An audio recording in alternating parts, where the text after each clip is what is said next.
El arte de la guerra, recopilado hace más de 2000 años por un misterioso filósofo guerrero chino, tal vez sea todavía hoy día el libro de estrategia más prestigiado e influente del mundo, y es estudiado en Asia por los políticos y ejecutivos actuales con el mismo ahínco con el que lo han estudiado los líderes y estrategas militares durante más de 2000 años.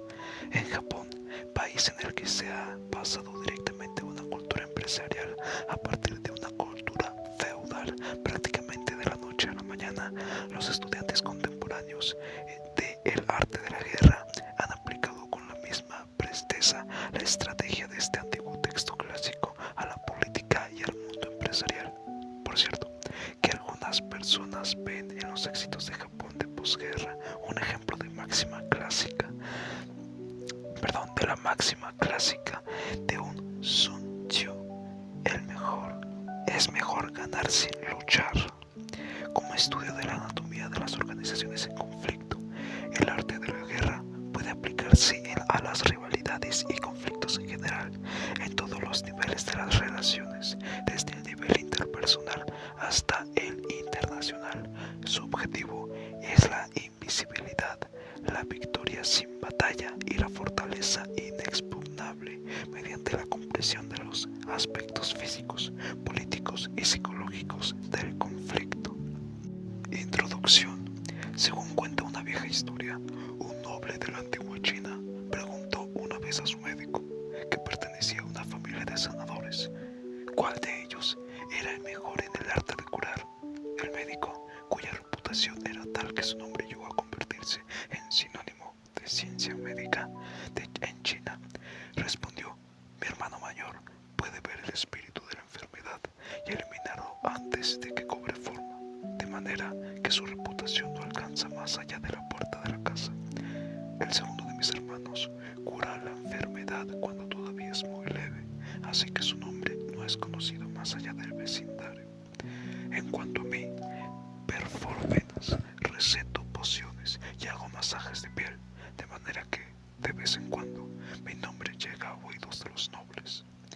Entre los relatos de la antigua China, ninguno capta con más belleza que la esencia del arte de la guerra, el primer texto clásico de la ciencia de las estrategias en los conflictos.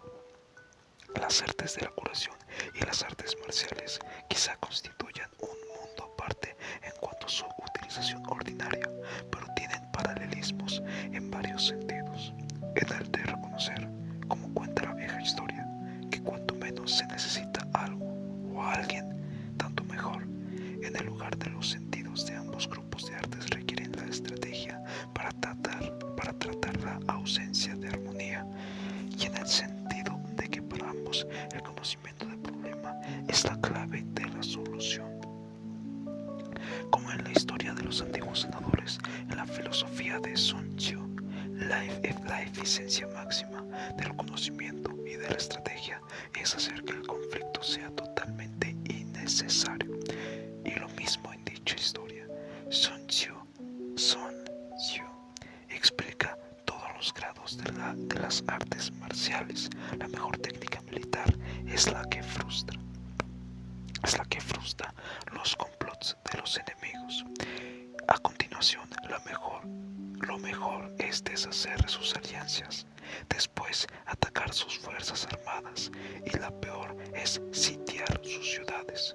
Esta estrategia ideal, mediante la que es posible ganar sin luchar y que consigue el máximo haciendo lo mínimo, lleva la impronta característica del taoísmo, la antigua tradición de conocimiento que alimentó tanto las artes de la curación como las artes marciales chinas. Los antiguos maestros taoístas mostraron cómo el hombre violento y agresivo parece implacable, pero en realidad es una persona emocional. A continuación, hacer morir al hombre emocional con verdadera implacabilidad antes de revelar la naturaleza espontánea de la libertad humana. La verdadera implacabilidad, la frialdad de la objetividad total, siempre la incluye a uno mismo con la acritud del juicio cortante sobre la situación real. Esta es la implacabilidad de Lao Tse. Lao Tse, cuando dice que el Tao Te Ching, que el universo es inhumano y que el sabio considera a las personas como los perros de paja utilizados para los sacrificios rituales. Chuang Tse, otro antiguo maestro taoísta, también da numerosos ejemplos muy vivos de implacabilidad hacia uno mismo, como ejercicio de perspectiva diseñado para alcanzar el cese de los conflictos internos y externos. Esta ausencia de humanidad no es utilizada por los filósofos primitivos como una justificación de la agresión posesiva casi implacable, sino como una meditación sobre la carencia última de sentido, de la codicia y de la posesividad que subyacen en toda agresión. En la India, los aspirantes budistas acostumbraban a visitar las hogueras crematorias y a observar cómo se pudrían los cadáveres de las personas muertas cuyos familiares no habían podido pagar una cremación. Lo hacían para expulsar fuera de sí la codicia y la posesividad. Después de conseguirlo, dirigían sus mentes hacia los pensamientos sobre individuos y sociedades e ideales. De la misma manera, el maestro Sun hace que sus lectores mediten en los estragos de la guerra, de sus dos fases iniciales y de la maldad y alienación hasta sus formas extremas de ataques incendiarios y de asedios, contemplados para ellos como una especie de canibalismo masivo de los recursos de la naturaleza y de la misma humanidad. Mediante este método proporciona al lector un sentimiento acrecentando del significado de las virtudes individuales y sociales abrazadas por los pacifistas humanistas. Con mucha frecuencia se piensa que la paradoja es uno de los recursos de la psicología taoísta utilizado para trascender las barreras imperceptibles de la conciencia. Es posible que la paradoja del arte de la guerra resida en una oposición a la guerra, en la manera en que el arte de la guerra lucha contra la guerra es mediante los propios principios de la guerra. Infiltra en las líneas enemigas, descubre los secretos del adversario y hace cambiar los corazones de tropas contrarias. Página 1. Criterios estratégicos. La acción militar es de importancia vital para un país, constituye la base de la vida y de la muerte, el camino de la supervivencia y de la aniquilación. Por ello, es absolutamente indispensable examinarla. La base significa la localización, el lugar en el que se produce la batalla. Si tomas ventaja, vivirás. Si la pierdes, morirás. Por esta razón, se llama a la acción militar la base de la vida y de la muerte. El camino significa la manera de adaptarse a la situación y de asentar la victoria. Si la encuentras, sobrevivirás. Si la pierdes, perecerás. Por lo tanto, calcula sirviéndote de los 5 elementos y utiliza estos criterios para comparar y establecer cuál es la situación.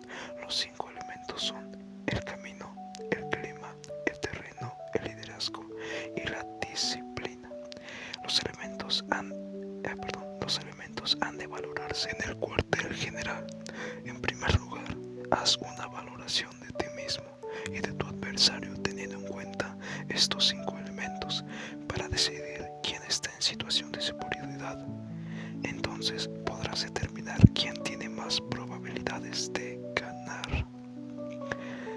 El camino significa inducir al pueblo a que tenga el mismo objetivo que sus dirigentes para que puedan compartir la vida y la muerte sin temor al peligro. El camino significa humanidad y justicia. En la antigüedad, un famoso ministro planteó una cuestión sobre asuntos militares a un filósofo de la política. El filósofo dijo: la humanidad y la justicia son los medios para gobernar de manera apropiada. Cuando el gobierno se comporta correctamente, la gente se siente cercana y no le preocupa morir por él. El clima significa las estaciones del año.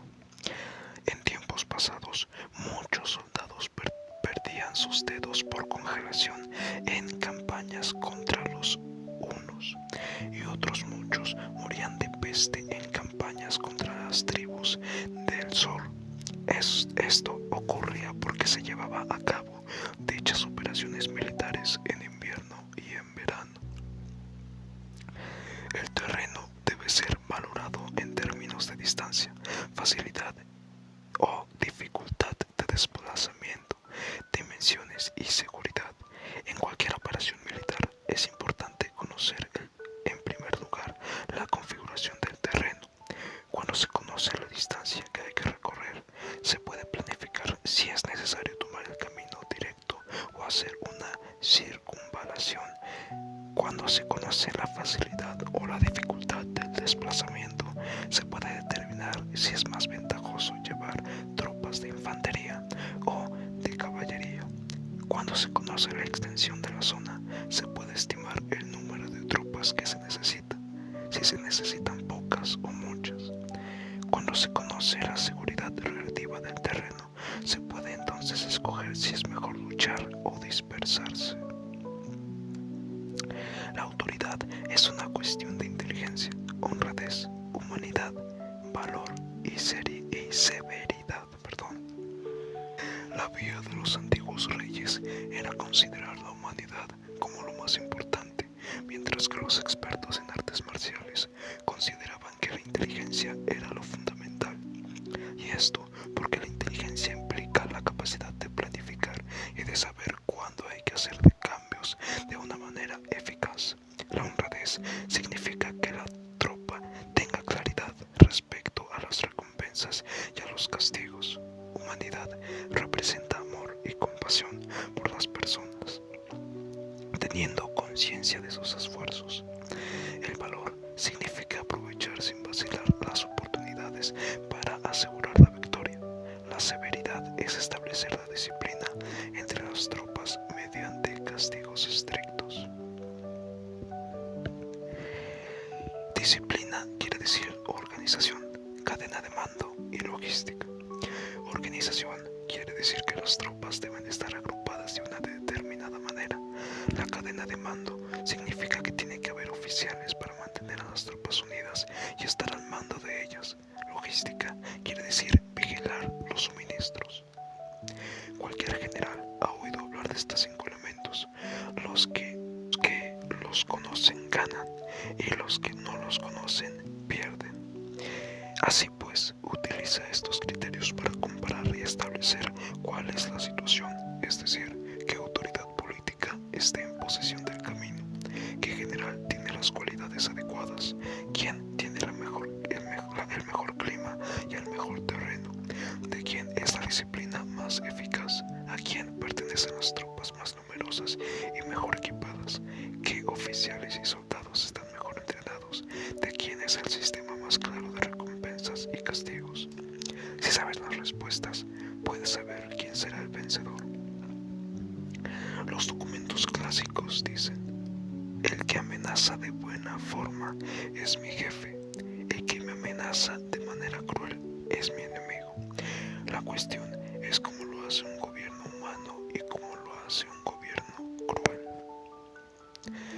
Valora las ventajas de pedir consejo y después estructura tus fuerzas en consecuencia.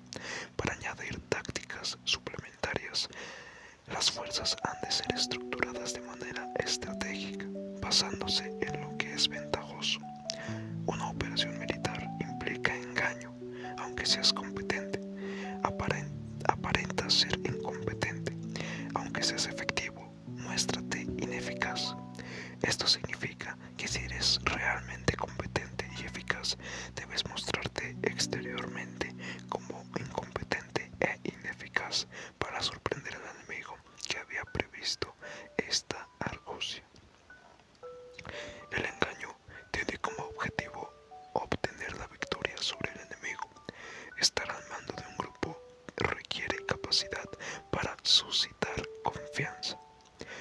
Cuando proyectes un ataque en los alrededores, aparenta que te dispones a ir lejos. Cuando proyectes atacar en un lugar distante, finge que vas a hacerlo muy cerca. Desanímalos a los enemigos con la perspectiva de tu victoria. Sorpréndelos mediante la confusión. Cuando los estados de Wu y Yue estaban en guerra entre sí. Wu sacó de prisión a 3.000 criminales para dar una impresión de desorden y tender así una trampa a Yue. Muchos criminales huyeron, otros se rindieron. El ejército de Yue luchó contra ellos para ser, en definitiva, vencido por el ejército de Wu. Cuando ellos estaban satisfechos, prepárate a luchar. Cuando son poderosos, evítalos.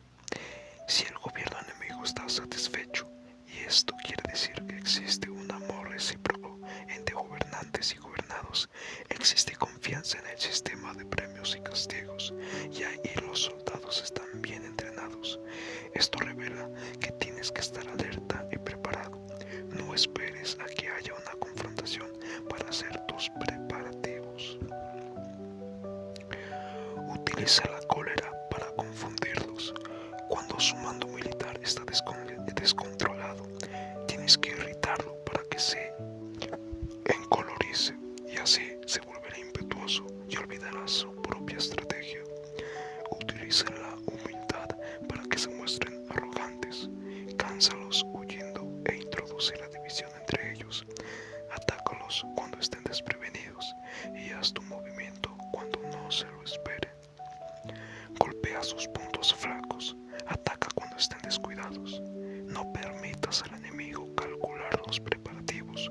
Por esto se dice que en las operaciones militares la ausencia de forma es lo más eficaz. Uno de los mejores jefes militares decía: el movimiento más eficaz es aquel que no se espera. El mejor de los planes es el que no se conoce. La formación y los procedimientos utilizados en la estrategia militar no deben ser divulgados previamente. No divulgar los planes significa que la información no trascienda. El arte de la guerra no tiene una forma constante, lo mismo que el agua no tiene contornos. Adáptate al enfrentarte con el enemigo, sin dejar de saber de antemano lo que piensas hacer.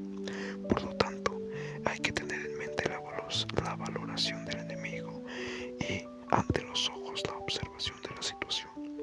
El que planifica la victoria es el cuartel general, incluso antes de entablar la batalla. Es el que tiene más factores estratégicos de su parte y el que prevé su incapacidad para ganar en el cuartel general. Antes de empezar la batalla, es el que tiene menos factores estratégicos de su parte. El que tiene más factores estratégicos a su favor es el que gana.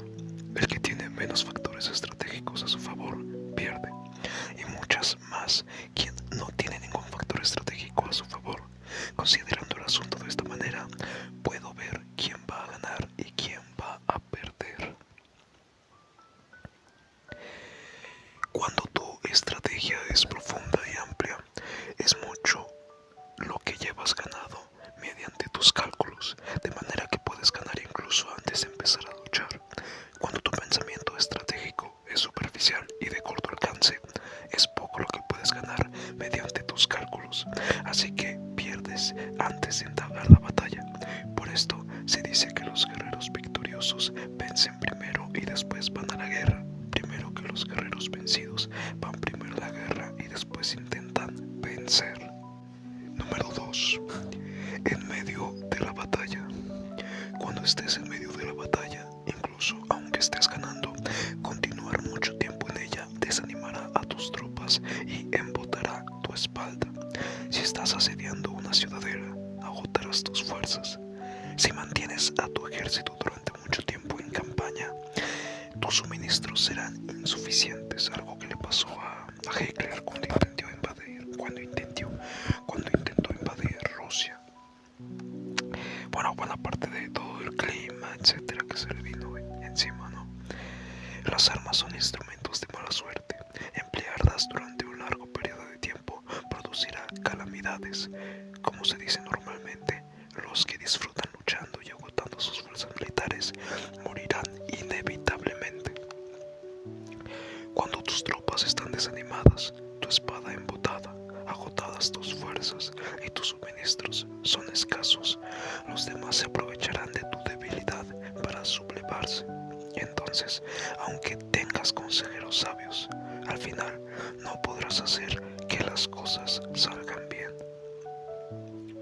Por esta causa, he oído hablar de operaciones militares que han sido torpes y repentinas, pero nunca he visto a algún experto en el arte de la guerra que mantuviese la campaña por mucho tiempo. Nunca es beneficioso para una nación dejar que una operación militar se prolongue por mucho tiempo. Como se dice comúnmente, sé rápido como el trueno que retumba antes de que hayas podido taparte los oídos, veloz como el relámpago que le relumbra antes de haber podido pestañear.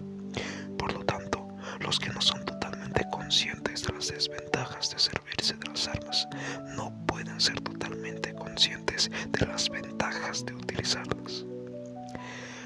Los que utilizan medios militares con pericia no hacen leva de tropas 2 veces ni proporcionan alimentos en 3 ocasiones.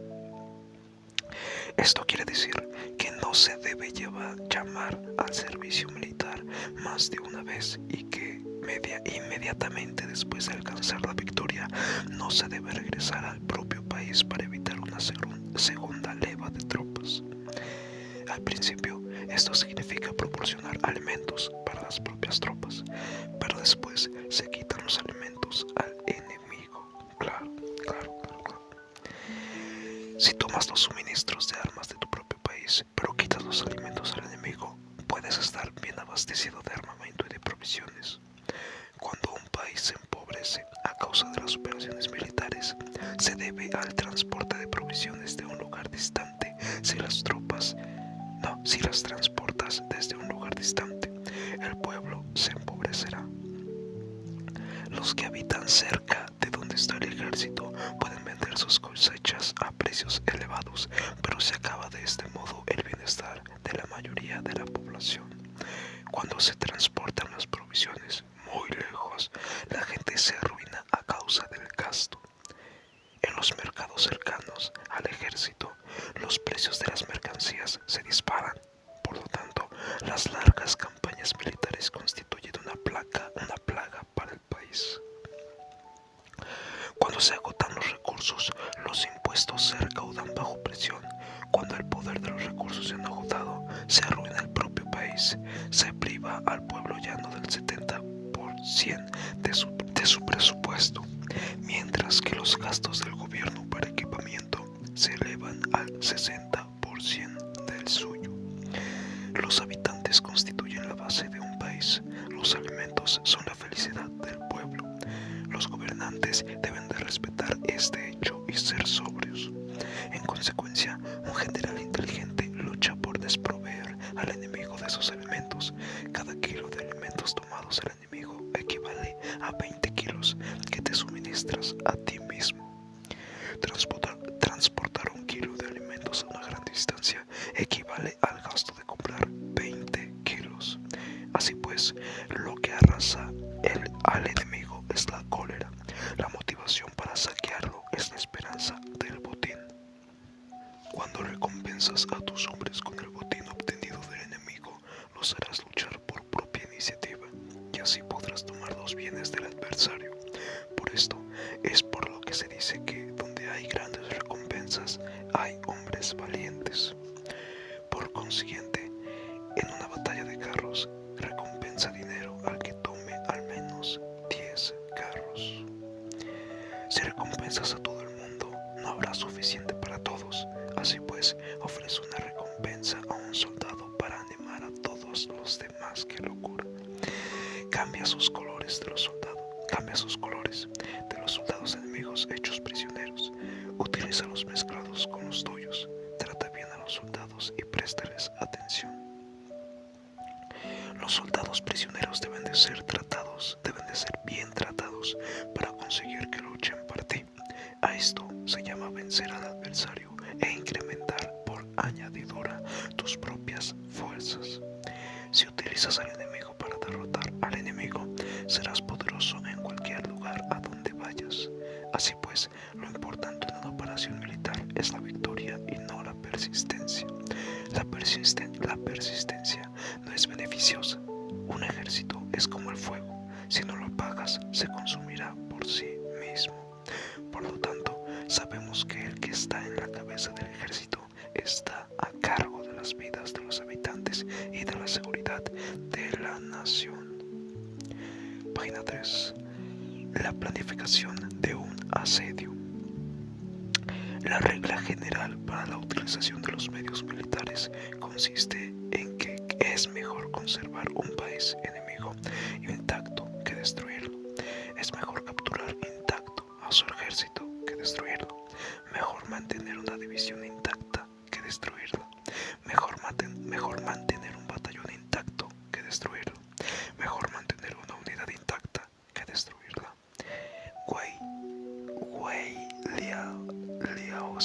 Wei Liaozi decía: practica las artes marciales, calcula la fuerza de tus adversarios, haz que pierdan su ánimo y su dirección, de manera que, aunque el ejército enemigo esté intacto, sea inservible.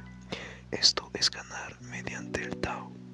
Si destruyes al ejército enemigo y matas a sus generales, asaltas sus defensas disparando, reúnes a una muchedumbre y usurpas un territorio. Todo esto es ganar por la fuerza.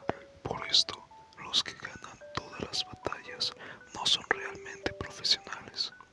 Los que consiguen que se rindan impotentes los ejércitos ajenos sin luchar son los mejores maestros del arte de la guerra. Los guerreros superiores atacan mientras los enemigos están proyectando los planes. A continuación, lo mejor es deshacer las alianzas. Después de estas dos tácticas, la mejor es atacar al ejército. Para atacar con éxito, desplegar las tropas sin percances también constituye una buena ventaja sobre el enemigo. Por eso, un gran emperador guerrero decía: el que lucha por la victoria frente a espadas desnudas no es un buen general. La peor táctica es atacar a una ciudad. Asediar una ciudad solo se lleva a cabo como último recurso. Emplea 3 meses en preparar tus artefactos y otros 3 para completar la mecánica de tu asedio. Algunos dicen que lo que el maestro Sun señala en este punto es que no se debe atacar bajo la ira y con prisas. Por esto es por lo que se aconseja tomarse un tiempo. Si el general no puede superar su cólera y tiene su ejército asediando la ciudadela, después de haber hecho morir a 1/3 de sus soldados y, a pesar de esto, la ciudadela todavía resiste, se trata de un ataque desastroso. Por lo tanto, un verdadero maestro de las artes marciales vence a otras fuerzas enemigas sin batalla, conquista otras ciudades sin asediarlas y destruye otras naciones sin emplear mucho tiempo. Un maestro experto en las artes marciales deshace los planes enemigos, estropea las relaciones, corta los suministros o bloquea el camino, venciendo mediante estas tácticas sin necesidad de luchar. Es imprescindible luchar contra todas las facciones enemigas para obtener una victoria completa, de manera que su ejército no quede acuartelado y el beneficio sea total. Esta es la ley del asedio estratégico. La victoria completa se produce cuando el ejército no lucha, la ciudad no es asediada, la destrucción no se prolonga durante mucho tiempo y en cada caso el enemigo es el vencido por el empleo de la estrategia. Así pues, la ley de la utilización de la fuerza militar es la siguiente: si tus fuerzas son 10 veces superior a las del adversario, rodéalo. Si son 5 veces superior, atácalo. Si son 2 veces superior, divídelo. Si tus fuerzas son iguales en número, lucha si te es posible. Si tus fuerzas son inferiores, mantente apartado si puedes hacerlo. Si eres inferior en número, huye si puedes. Este consejo se aplica en los casos en que todos los factores son equivalentes. Si tus fuerzas están en orden mientras que las suyas están inmersas en el caos, si tú y tus fuerzas estáis con ánimo y ellos están desmoralizados, entonces, aunque sean más numerosos, puedes entrar en batalla. Si tus soldados, tus fuerzas, tu estrategia y tu valor son menores que las de tu adversario, entonces debes retirarte y buscar una salida. En consecuencia, si el bando más pequeño es obstinado, cae prisionero del bando más grande.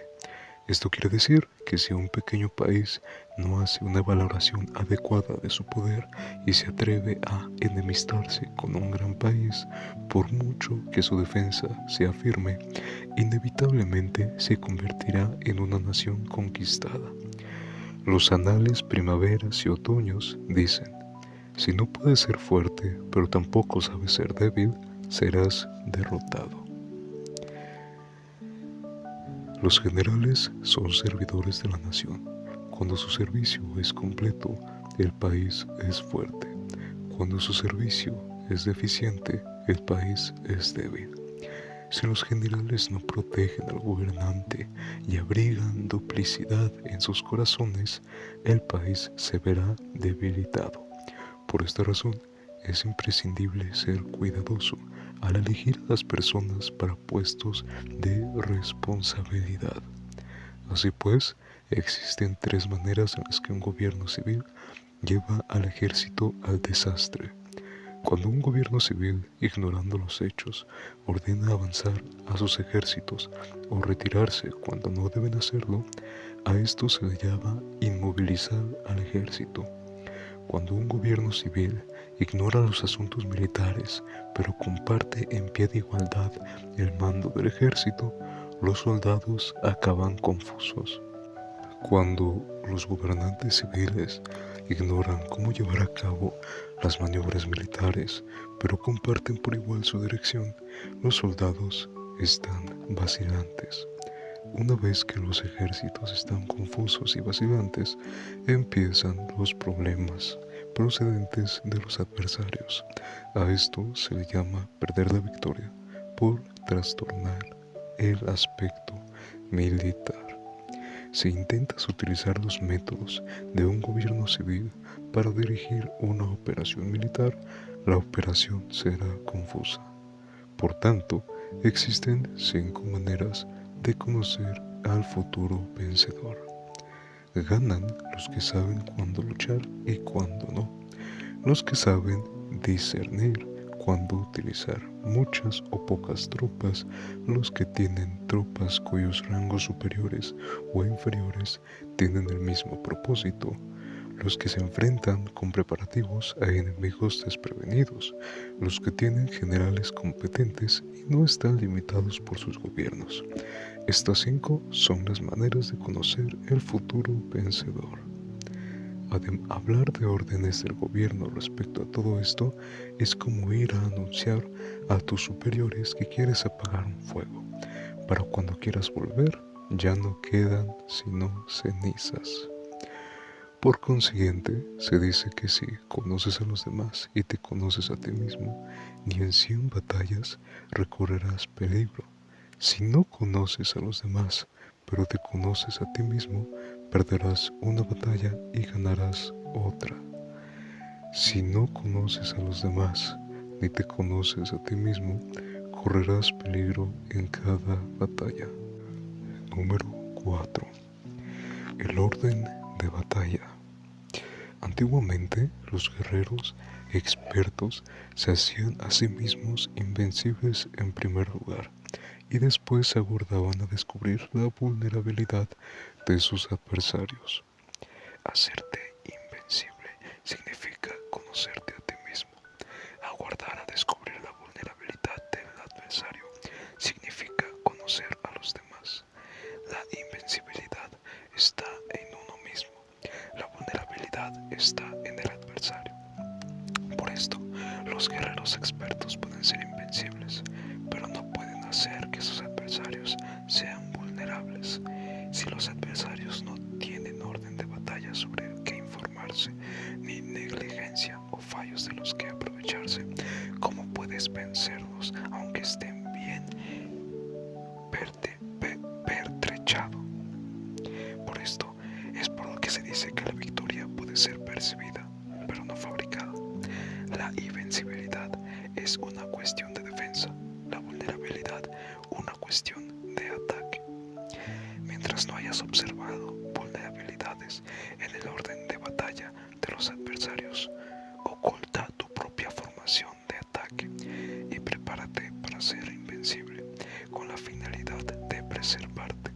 Cuando los adversarios tienen órdenes de batalla vulnerables, es el momento de salir a atacarlos. La defensa es para tiempos de escasez, el ataque para tiempos de abundancia. Los expertos en la defensa se esconden en las profundidades de la tierra. Los expertos en maniobras de ataque se esconden en las más elevadas alturas del cielo. De esta manera pueden protegerse y lograr la victoria total. En situaciones de defensa, acalláis las voces, borráis las huellas, escondidos como fantasmas y espíritus bajo tierra, invisibles para todo el mundo. En situaciones de ataque, vuestro movimiento es rápido y vuestro grito fulgurante, veloz como el trueno y el relámpago, para los que no se puede uno preparar, aunque vengan del cielo. Prever la victoria cuando cualquiera la puede conocer se constituye su verdadera destreza. Todo el mundo elogia la victoria ganada en batalla, pero esa victoria no es realmente buena. Todo el mundo elogia la victoria en la batalla, pero la verdaderamente deseable es poder ver el mundo de lo sutil y darte cuenta del mundo de lo oculto, hasta el punto de ser capaz de alcanzar victoria donde no existe forma. No se requiere mucha fuerza para levantar tu cabello, no es necesario tener una vista aguda para ver el sol y la luna, ni se necesita mucho oído para escuchar el retumbar del trueno. Lo que todo el mundo conoce no se llama sabiduría. La victoria sobre los demás obtenida por medio de la batalla no se considera una buena victoria. En la antigüedad, los que eran conocidos como buenos guerreros vencían cuando era fácil vencer. Si solo eres capaz de asegurar la victoria tras enfrentarte a un adversario en un conflicto armado, esa victoria es una dura victoria. Si eres capaz de ver lo sutil y de darte cuenta de lo oculto, y rompiendo antes del orden de batalla, la victoria así obtenida es una victoria fácil. En consecuencia, las victorias de los buenos guerreros no destacan por su inteligencia o su bravura. Así pues, las victorias que se ganan en batalla no son debidas a la suerte. Sus victorias no son casualidades, sino que son debidas a haberse situado previamente en posición de poder ganar con seguridad, imponiéndose sobre los que ya han perdido de antemano. La gran sabiduría no es algo obvio, el mérito grande no se anuncia. Cuando eres capaz de ver lo sutil, es fácil ganar. ¿Qué tiene esto que ver con la inteligencia o la bravura? Cuando se resuelven los problemas antes de que surjan, ¿quién llama a esto inteligencia? Cuando hay victorias en batalla, ¿quién habla de bravura? Así pues, los buenos guerreros toman posición en un terreno en el que no pueden perder y no pasan por alto las condiciones que hacen que su adversario proclive a la derrota. En consecuencia, un ejército victorioso gana primero y entabla la batalla después. Un ejército derrotado lucha primero e intenta obtener la batalla después. Esta es la diferencia entre los que tienen estrategia y los que no tienen planes premeditados. Los que utilizan bien las armas cultivan el camino y observan las leyes. Así pueden gobernar prevaleciendo sobre los corruptos. Servirse de la armonía para desvanecer la oposición. No atacar un país inocente. No hacer prisioneros o tomar botín por donde pase el ejército. No cortar los árboles ni contaminar los pozos. Limpiar y purificar los templos de las ciudades y montañas del país que atraviesas. No repetir los errores de una nación moribunda. A todo esto se le llama el camino y sus leyes. Cuando el ejército está estrictamente disciplinado, hasta el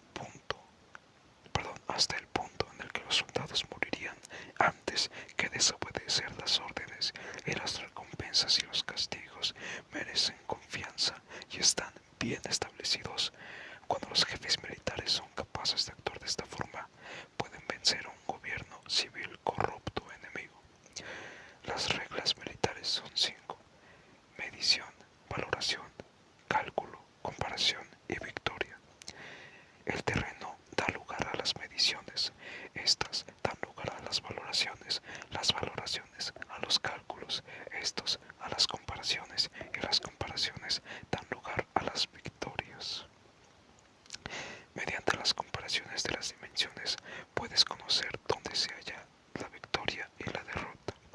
En consecuencia, un ejército victorioso es como un kilo comparado con un gramo. Un ejército derrotado es como un gramo comparado con un kilo. Cuando el que gana consigue que su pueblo vaya a la batalla como si estuviera dirigiendo una gran corriente de agua hacia un cañón profundo, esto es una cuestión de orden de batalla. Cuando el agua se acumula en un cañón profundo, nadie puede medir su cantidad. Lo mismo que nuestra defensa no muestra su forma. Cuando se suelta el agua, se precipita hacia abajo como un torrente, de manera tan irresistible como nuestro propio ataque. Pues nada, espero que les haya gustado mucho esta breve lectura sobre este libro llamado El arte de la guerra por Sun Tzu. Bueno, pues nada, espero que les haya gustado mucho. Si veo que tiene buen apoyo, seguiré leyendo este libro tan interesante hasta terminar